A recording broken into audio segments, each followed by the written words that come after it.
Iran और America के बीच आज भी कोई डील फाइनल नहीं हो पाई है, लेकिन इस डील या नो डील की उलझन में जो सबसे ज्यादा छटपटा रहा है वो है पाकिस्तान। जनरल मुनीर ईरान से भी गया, चीन से भी गया और अब तो वो अमेरिका से भी गया।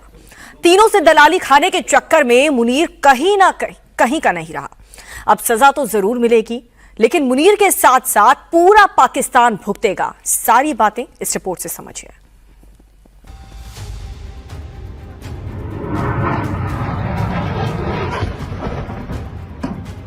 मिसाइल आसमान में उड़ी और चंद सेकंडों में पलटकर फायर करने वाले को ही उड़ा दिया।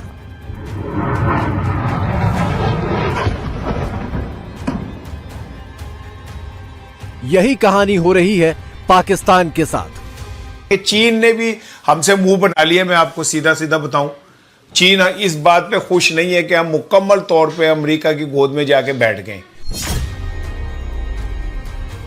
अमेरिका, इजराइल और ईरान लड़ भी रहे हैं, बात भी कर रहे हैं, समझौते का ड्राफ्ट भी लीक कर रहे हैं, लेकिन बातचीत करवाने का ढोल पीटने वाला पाकिस्तान बेमौत मारा जा रहा है। आपने अपनी इस दुनिया के अंदर सालसी जंगें रुकवाने के लिए आपने पहली कीमत बलूचिस्तान में अदा कर दी है। मिडिल ईस्ट में सीज, पाकिस्तान में फायर। नेतन्याहू जो है ना, वो अपने कमरे में घुस गए और उसके बाद अपने बेड के नीचे जाके रो रहे हैं और बाहर नहीं आ रहे कि जी मुझे अगर पाकिस्तान ने रिकॉग्नाइज ना किया अगर मेरी कंट्री को, तो हम तो जी बैठे बैठे बर्बाद हो जाएंगे। अमेरिका के कैंप में घुस गए, ये जैसे ट्रंप के बोर्ड ऑफ पीस में गए या अब्राहम अकॉर्ड में घुसने की कोशिश की, तो फिर जाहिर है चीन रूस की तरफ से भी झंडी कराई जाएगी। आजा आसिफ के पुराने क्लिप चलाने से बात नहीं बनेगी। खुद जवाब दे। एसपीआर किए ना, एब्सोल्युटली नॉट। शहबाज शरीफ से कराओ ना ट्वीट, वो कहे एब्सोल्युटली नॉट। ये वो कह रहा है, करो फिर, हिम्मत है तो इनकार करो ट्रंप को। शुक्रवार को ट्रंप 2 घंटे तक सिचुएशन रूम में बैठे रहे। ईरान के साथ समझौते को अंतिम रूप देने की तैयारी थी। हॉर्मुज की नाकाबंदी खोलने का ऐलान कर चुके थे। संवर्धित यूरेनियम को लेकर ईरान के साथ सहमति का भी ऐलान हो चुका था, लेकिन 30 मिनट के अंदर ही ईरान ने सब किए कराए पर पानी फेर दिया। ईरानी विदेश मंत्रालय ने दावा ठोक दिया कि ट्रंप के दावे हकीकत से बहुत दूर हैं। साफ दिख रहा है कि ट्रंप अब थक चुके हैं। किसी भी तरह से ये युद्ध खत्म करना चाहते हैं, लेकिन अपनी नाक भी ऊंची रखना चाहते हैं और ईरान यही नहीं होने देना चाहता। ऐसा लग रहा है कि ईरान ट्रंप से खेल रहा है और पीछे से ये खेल खिलाने वाले हैं रूस और चीन।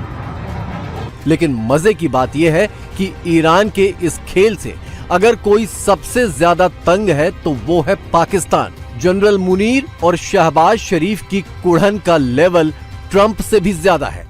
मुख्तलिफ अखबारात, एक्सियोस हो गया, वो रिपोर्ट कर रहे हैं कि एक मुआहदे के करीब पहुंच चुके हैं, सिग्नेचर होना बाकी है। तो फिर अब देर किस बात की है, ताखीर क्यों हो रही है साइन होने में? देर इस बात की है कि डोनाल्ड ट्रंप को सब अमेरिकन कमेंटेटर्स और दुनिया के एक्सपर्ट्स ये कह रहे हैं कि डोनाल्ड ट्रंप हार गया है ये जंग, ईरान ये जंग जीत गया है और ये जो डील होने जा रही है इसका लफ्ज़ सरेंडर का इस्तेमाल किया जा रहा है जी, कि वो डोनाल्ड ट्रंप है सरेंडर्ड। और डोनाल्ड ट्रंप के लिए ये तो मौत है।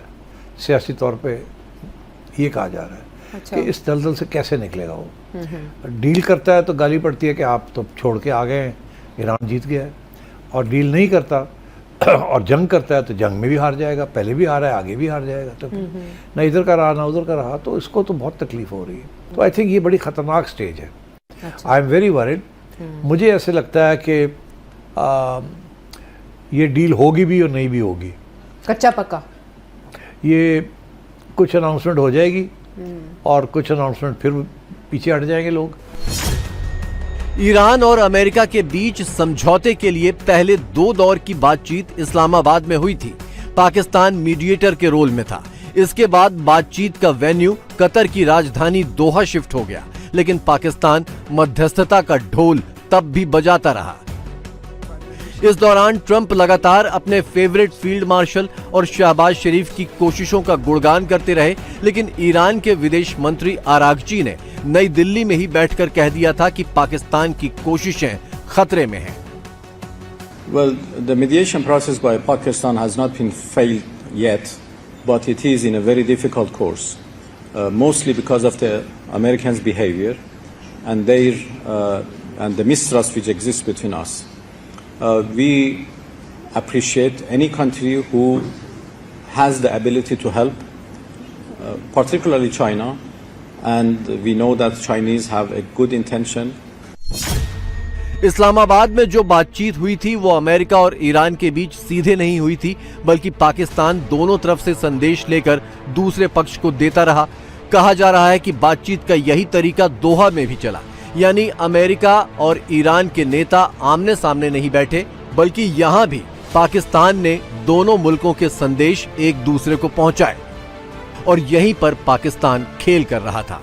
ईरान जिन बातों पर सहमति नहीं दे रहा था, मुनीर की टीम उन बातों का वादा भी ट्रंप को कर दे रही थी और अमेरिका की आपत्तियों को ईरान तक पहुंचाने में भी मुनीर बीच में लाग लपेट कर दे रहा था। मुनीर का ये खेल ईरान भी समझ गया और ट्रंप भी समझ गए, लेकिन मुनीर नहीं समझ पाया कि वो पकड़ा गया है। जो भी हमें बताया गया, दिखाया गया, वो टोटल बकवास थी।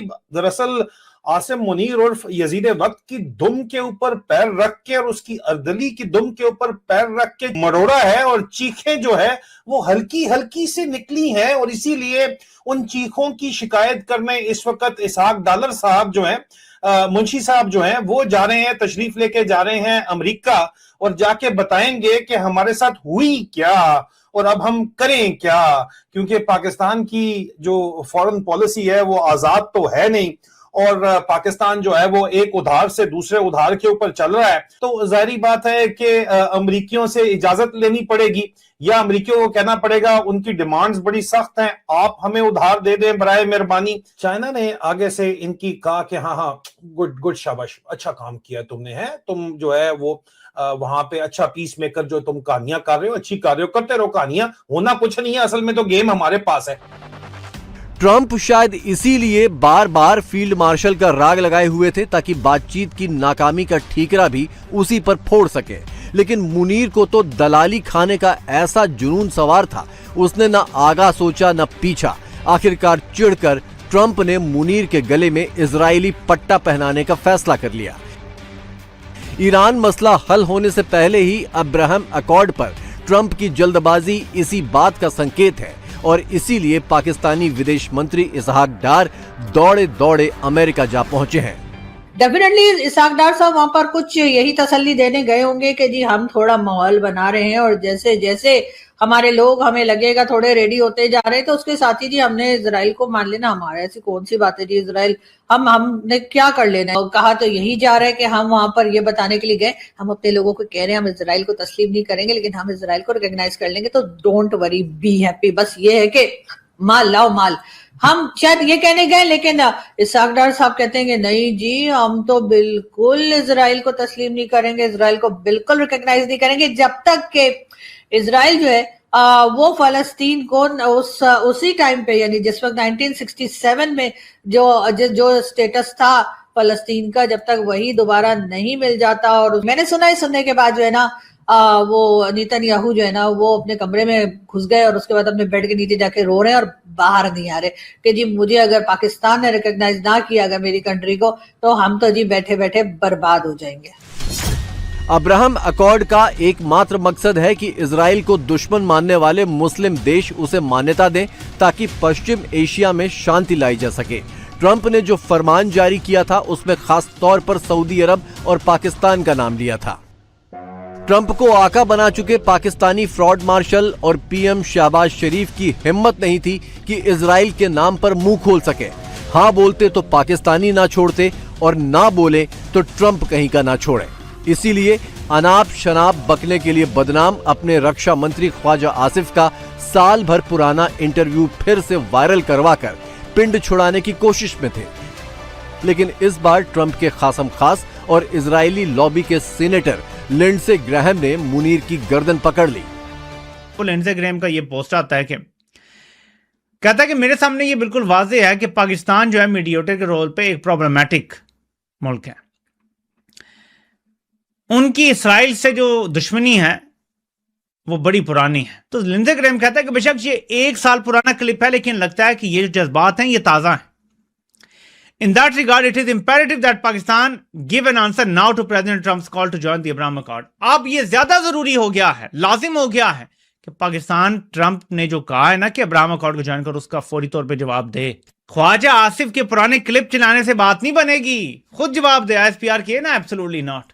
शहबाज शरीफ से कराओ ना ट्वीट, वो कहे एब्सोल्युटली नॉट।